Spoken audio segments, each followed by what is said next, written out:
بسم اللہ الرحمن الرحیم۔ تمام تعریف صلی اللہ کے لیے جس کے قبضہ قدرت پوری کائنات ہے، اور کروڑوں درود سلام خاتم النبیین صلی اللہ علیہ وآلہ وسلم پر۔ اللہ تعالیٰ نے قرآن پاک میں ایسی حکمت رکھی ہے، ایسی خوشبو رکھی ہے، جو اس کو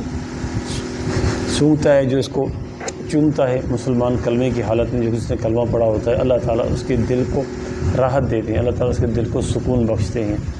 اس میں اللہ تعالیٰ نے ایسی کرامات معجزات رکھے ہوئے ہیں جو ہم مسلمانوں کو پتہ ہے، لیکن ان کافروں کو پتہ نہیں، جن کو اللہ تعالیٰ نے 1400 سال پہلے کہہ دیا تھا کہ اگر اس طرح کی کوئی ایک صورت لے کر آؤ۔ پھر اللہ تعالیٰ نے فرمایا کہ صورت اگر نہیں لا سکتے ہو تو پھر اس کی برابر کی 3 آیتیں یا آیت لے کر آؤ۔ تو اس ٹائم سے لے کے 1400 سال پہلے سے لے کے ابھی تک کسی کافر میں یہ ہمت نہیں ہوئی کہ اس کے برابر کی اس آیت یا صورت لے کے آتا، اور یہ ناممکن ہے، لا بھی نہیں سکتے، کیونکہ یہ اللہ تعالیٰ کا کلام ہے، آسمانی کتاب ہے، سچی کتاب ہے، اور یہ واحد کتاب ہے اللہ تعالیٰ کی آسمانی کتاب جو اپنی اصل حالت میں موجود ہے۔ باقی توریت اور انجیل میں تو یہود و نصارہ نے تبدیلی کر دی تھی، ان کو پتہ نہیں، وہ بغض میں آ کے اس کے برابر کی آیتیں اور صورتیں تو نہیں لا سکتے، لیکن مسلمانوں کی دل آزاری کے لیے، ان کو دل کو جلانے کے لیے اس کو جو ہے نا، اس کی بے حرمتی کرتے ہیں، جو ہمارے دل کو انتہائی تکلیف دیتی ہے، اور عوام میں بہت غم و غصہ پایا جاتا ہے۔ لیکن ہمارے جو حکمران ہیں ان میں ایسی کوئی چیز نہیں ہے کہ وہ اپنے دین، اپنے قرآن پاک یا اپنے نبی کریم صلی اللہ علیہ وآلہ وسلم کی حرمت کی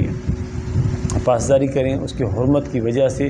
جو بھی غیر ملکی کافر ملک جو ہمارے نبی صلی اللہ علیہ وسلم یا قرآن پاک کی بے حرمتی کرتے ہیں، ان کے شان میں گستاخی کرتے ہیں، ان کے سفیر کو یہاں سے بے دخل کر دے۔ کسی میں یہ ہمت نہیں ہے، کسی حکومت والے کسی بندے نے ایسی کوئی بات نہیں کی ہے۔ اور عراق میں اور 1-2 ملک شاید مراکش ہے یا کوئی اور ہے، وہاں سے انہوں نے ان کے سویڈن کے سفیر کو وہاں سے بھگا دیا ہے، واپس بھیج دیا ہے، ملک بدر کر دیا ہے۔ اور ترکی کے صدر کے کافی سارے بیانات آتے رہتے ہیں جو ہمارے مسلمانوں کی رہنمائی کرتے ہیں، اور ہمارے مسلمانوں کو کچھ نہ کچھ دل کو سکون آتا ہے۔ کوئی ہمارا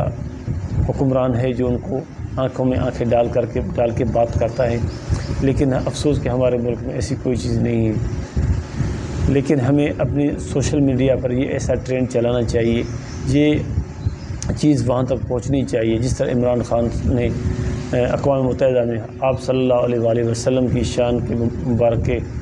معاملے میں کفار کو کہا تھا کہ جب تم ہمارے رسول اللہ صلی اللہ علیہ وآلہ وسلم کی شان میں گستاخی کرتے ہو، ہمارے دل کو تکلیف ہوتی، وہ ہمارے دل کے انتہائی قریب ہیں، اتنے قریب ہیں کہ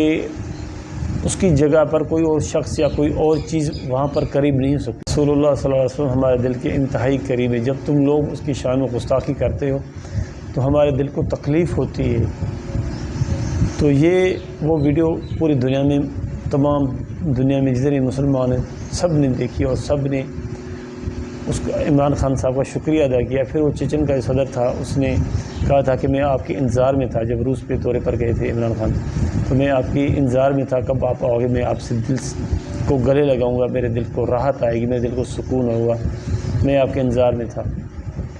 ہمارے ویڈیو بنانے کا اصل مقصد یہ ہے کہ قرآن پاک کی جو حرمت ہے اس کے لیے ٹرینڈ چلانا چاہیے۔ جتنے بھی سوشل میڈیا پر لوگ ہیں وہ ویڈیو کو جو بناتے ہیں، ویڈیو وہ